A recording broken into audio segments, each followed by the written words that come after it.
I'm out. I can't do this anymore.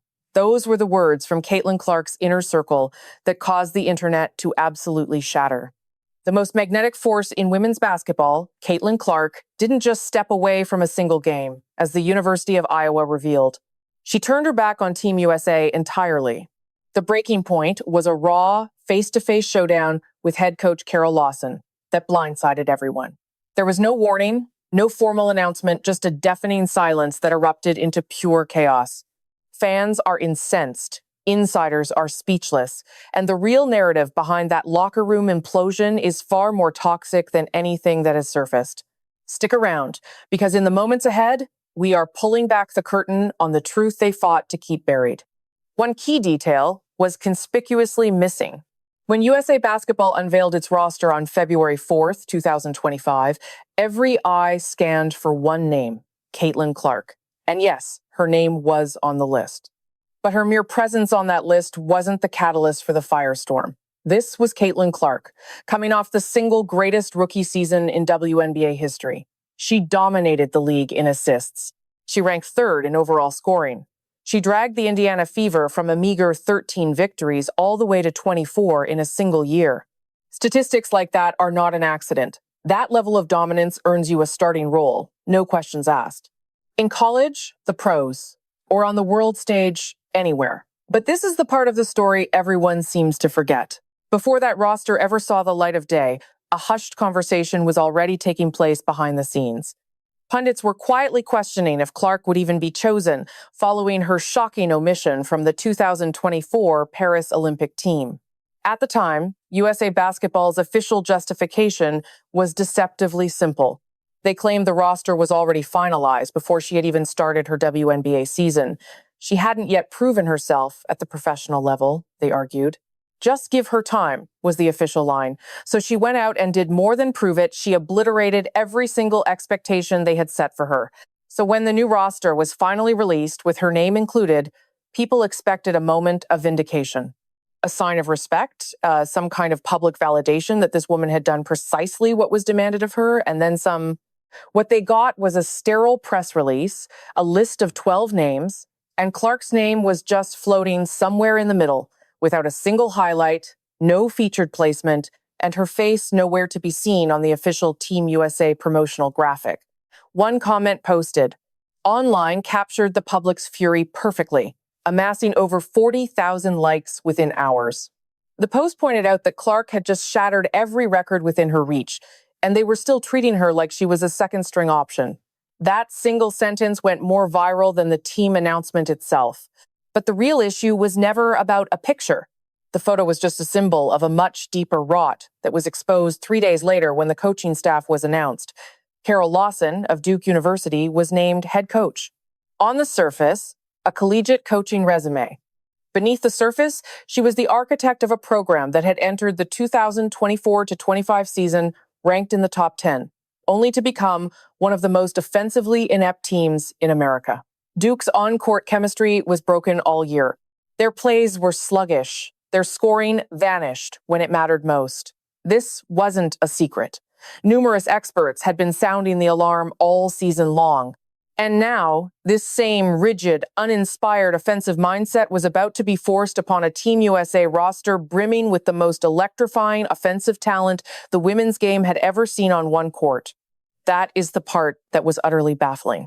You have Caitlin Clark, Paige Buchers, Angel Reese, Kelsey Plum, Aja Wilson, and Chelsea Gray, players who can single-handedly dismantle an opponent. And the coaching philosophy being erected around them doesn't encourage them to unleash their talent. It screams, rein it in and stick to the playbook. That disconnect between the generational talent on the floor and the antiquated system being forced on them is precisely where the friction began. And that friction was about to ignite when the assistant coaches were named, because one of those names changed everything. The Stephanie White situation. Let's be perfectly clear about one thing. Stephanie White is not an unqualified coach. As the new head of the Fever, she returned to Indiana, boasting one of basketball's most storied careers. That is not what is being debated here. She earned WNBA Coach of the Year honors with the Connecticut Sun in 2023. She then led Indiana to a franchise record 24 victories in her very first season with the Fever in 2025. By any traditional metric, she is a solid, proven coach who has a deep understanding of the game. But it's her consistent and uncanny connection to Team USA that makes her appointment feel so deeply unsettling.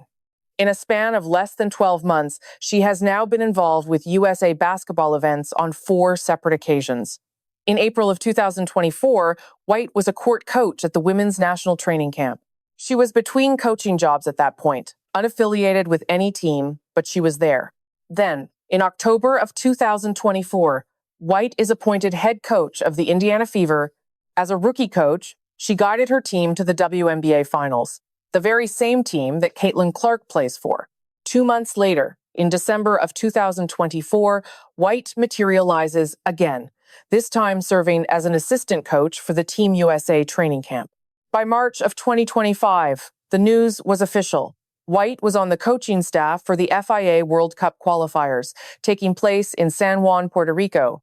4 appearances, 4 separate events, all inexorably linked to the orbit of one superstar player. Take a moment to truly grasp the implications of that fact. This wasn't just a name on paper, it was a presence in the locker room. Clark had just spent 6 months completely immersed in White's system.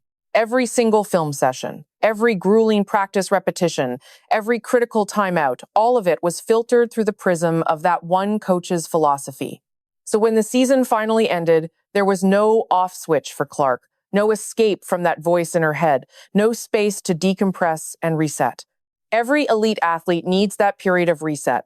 They thrive on new environments to foster growth, a different coach to ask new questions, and a different system to force an expansion of their game.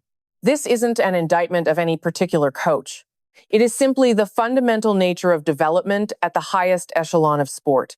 But Clark never received that chance. White had followed her to the national team. Now, let's consider what this meant for Clark on a personal level. She had just navigated an entire WNBA season inside Stephanie White's system, a framework that, by nearly all accounts, prevented Clark from playing to her strengths. And Clark is, at her heart, a pick-and-roll phenom. She is absolutely electric off the dribble, possessing an ability to read defensive schemes at a level that very few guards in the entire world can hope to match. Yet White's offensive philosophy in Indiana was heavily dependent on methodical, structured sets initiated by veterans and executed at a controlled pace. During her rookie year, Clark posted an incredible stat line of 19.2 points, 8.4 assists, and 5.7 rebounds. These are legendary numbers, yet numerous analysts observed a disturbing trend. In the fourth quarter of close contests, her usage rate would plummet. Her shot attempts would dwindle in the very moments she should have been the undisputed primary option. There is one particular sequence from Game 2 of the playoffs against Connecticut that everyone points to. Indiana was trailing by 4 with just 3 minutes left to play.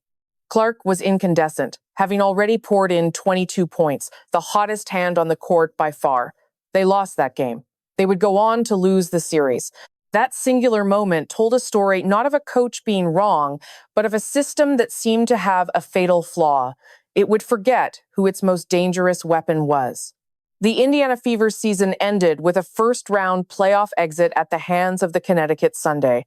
The strategic adjustments from White during that series felt agonizingly slow, and fans watching closely could see Clark's visible frustration boiling over in 2 of those games.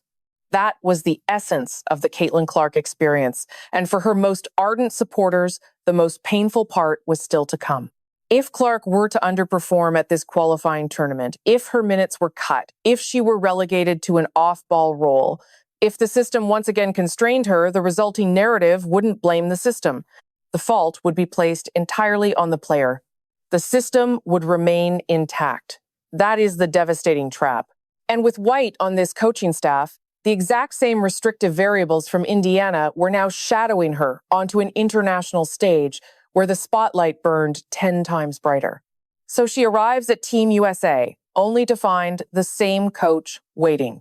There was no fresh start, no new voice encouraging her to play with freedom, no clean slate.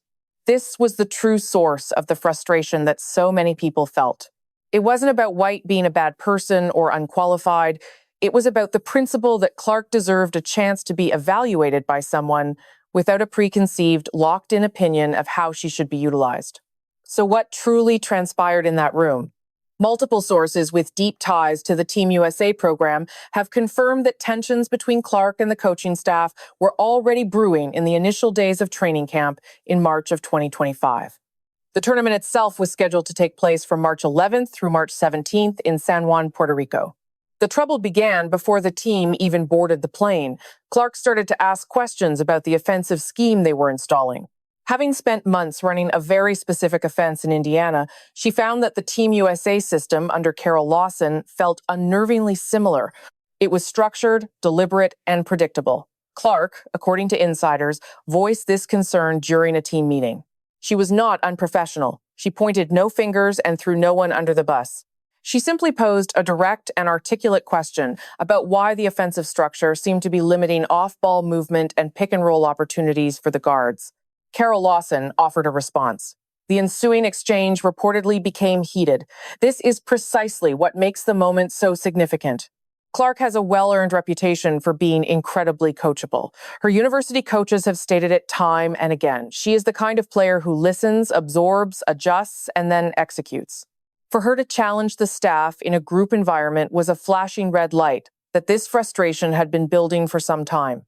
This was no snap reaction. This was a world-class athlete feeling as if her expertise and her voice were being completely ignored. In the fallout from that meeting, a rumor began to circulate. Clark had told a teammate she was done and was considering walking away from it all. "I quit." Those two words were all it took to start a firestorm. And at this juncture, the timeline of events becomes absolutely critical. Clark didn't leave immediately. She attended practice the next morning, but sources say she was a completely different person, more reserved, quieter, and far less engaged. The entire energy in the gymnasium had shifted. By the time that practice ended, urgent conversations were already taking place behind closed doors. Officials from USA Basketball were now involved, Stephanie White was now involved, and at the very center of the maelstrom was Clark herself.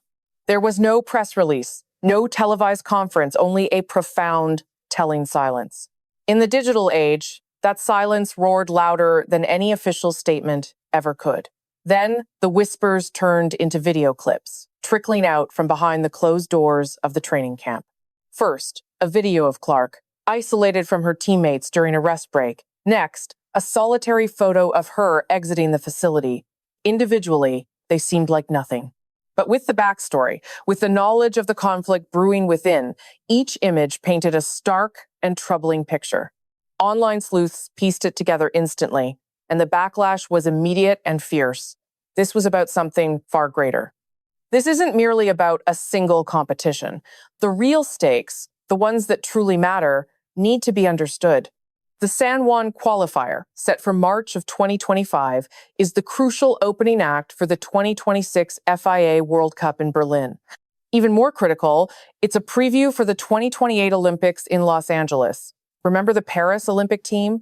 A roster that shockingly excluded the name everyone expected to see, Caitlin Clark. The athletes who shine in this spotlight, the ones who command significant court time and truly unleash their talent, will be frontrunners when those future rosters are drafted. Conversely, those sidelined with minimal minutes, misused in roles that stifle their abilities, or shoehorned into incompatible systems, face a monumental struggle for a future spot on the team. And it was at this point that the questions began to sharpen, to dig deeper. Because a single glance at Team USA's guard lineup reveals a glaring, unavoidable issue. You have Chelsea Gray and Kelsey Plum, two established veterans, both decorated with gold from the 2024 Paris Olympics, and both playing the guard position. They are Clark's direct competition for a starting role and crucial playing time. Furthermore, Gray and Plum possess long-standing connections with the USA basketball staff, forged through years of international play.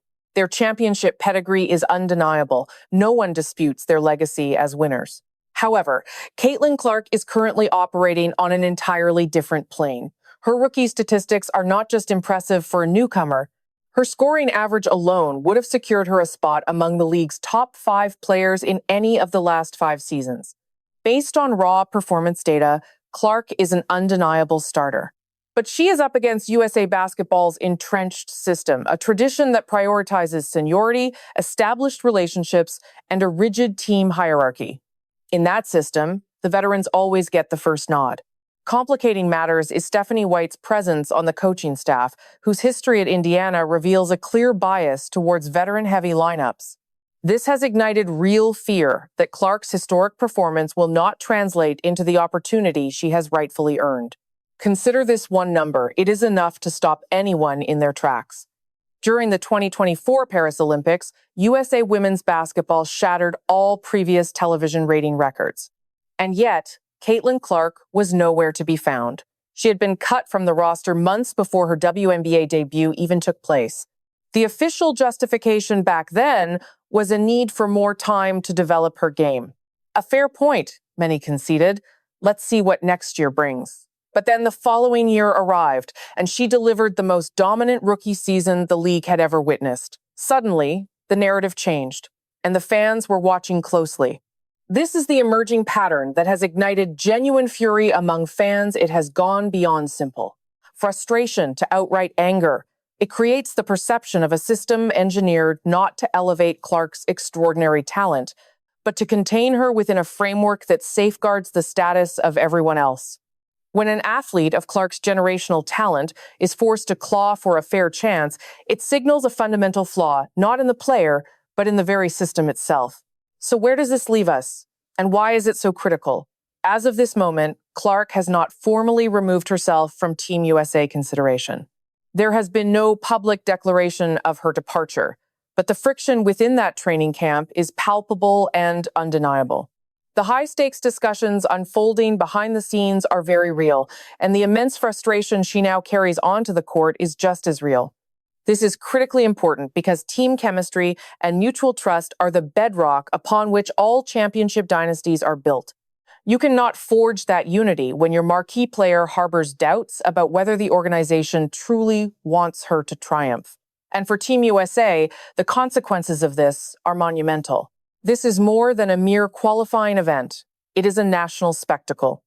Every major media outlet in the nation will have its eyes fixed on this team. Every single streaming service will broadcast these games. The 12-woman roster, they announced Clark, Paige Buchers, Angel Reese, Aaliyah Boston, Chelsea Gray, Kelsey Plum, Kalea Copper, DeWanna Bonner, Ryan Howard, Kiki Herbert Harrigan, Jackie Young, and Sonia Citron represents the most formidable assembly of female basketball talent ever brought together on a national stage outside of the Olympic Games. If this team can find its synergy, the event is poised to become one of the most viewed women's basketball spectacles in the history of American sports. But if they falter, if the coaching system fails them, if rotations are mismanaged, if Clark's role is squandered, it will represent a colossal, squandered opportunity. And in that case, the narrative will shift away from the tournament's outcome. Instead, it will center on one damning question. Why was USA Basketball incapable of maximizing this once-in-a-generation pool of talent? For this entire endeavor to succeed, one thing must change. Coach Carol Lawson has to demonstrate flexibility. The rigid systems she employed at the collegiate level with Duke are ill-suited for this lineup of stars. She must recognize that she is no longer coaching college athletes. She is guiding elite professionals who have competed at the absolute apex of the sport. This isn't the NCAA anymore. These are seasoned professionals who have mastered their craft. Stephanie White must engineer opportunities for her players. Her role on this coaching staff might be entirely well-meaning. She could genuinely feel she's an asset, but for Clark to reach her peak, she has to believe she's being evaluated without preconceived notions. White has to be acutely aware of that power dynamic, and Clark must decide for herself that the ultimate goal is more important than her immediate frustrations. She's already a history maker, with the 2026 World Cup and the 2028 Los Angeles Olympics looming on the horizon. Los Angeles, a city synonymous with spectacle, celebrity, and rich culture, is set to host the Olympic Games for the third time in its history in 2028. A chance to compete for her nation on her own turf. These are the career-defining moments she is working towards. To abandon this journey now, no matter how justified, would inflict a greater wound than any argument could ever be worth. But make no mistake, whether she stays or goes, this entire controversy is far from over. The landscape of women's basketball has been irrevocably altered.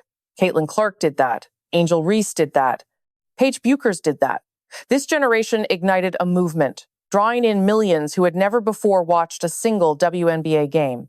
Television ratings skyrocketed. Arenas sold out, shattering attendance records. Team merchandise flew off the shelves. But that kind of fervor only lasts if the on-court action lives up to the hype. And the action only lives up to the hype if the game's brightest stars are given the freedom to truly shine. USA Basketball must grasp a fundamental truth. This new wave of fans didn't come for the organization. They came for the athletes. And as we speak, one of those very athletes is in a Puerto Rico training camp, questioning if the powers that be even want to see her triumph. That single question should alarm everyone, not because Caitlin Clark requires coddling, far from it. She possesses a will of iron, extraordinary physical talent, and a competitive fire that few athletes ever achieve. It should alarm everyone because the question she's raising is entirely valid. And the sports response will be delivered through playing time, through rotations. Right now, Dallas is getting one look at the basket or none at all. In that respect, Washington has effectively shut them down. The choices they make in their strategy and the statements they release to the public will reveal everything about their readiness for this new era. The tournament kicks off on March 11th in San Juan. The answers are coming, one way or another. But the sheer fact that this dialogue is happening, that a simple staff change could provoke such intense debate, that 2 words from a training facility could conquer the internet within hours, that tells you everything about this moment in time. The audience is here. The money is flowing. The only remaining uncertainty is whether the leadership is equipped to manage this explosion. This is about the entire ecosystem, not just a single disagreement. It's a pattern, not just one incident, a pressure that has been intensifying for more than a year, and a star athlete who has finally hit her breaking point. Regardless of whether Clark endures, plays through the tension, or if this whole situation implodes, one truth remains unshakable. Women's basketball will never be relegated to the sidelines again. That era is over. Now, the stewards of the sport must choose. Will they rise to lead this revolution, or will they be left in its wake? I want your unfiltered take in the comments right now. Should Clark dig in and fight, or was stepping back the only strategic move? We are reading every single response. If you're invested in how this saga unfolds, you'll want to stay close, because events are about to accelerate in the coming days. We'll be on top of every single development.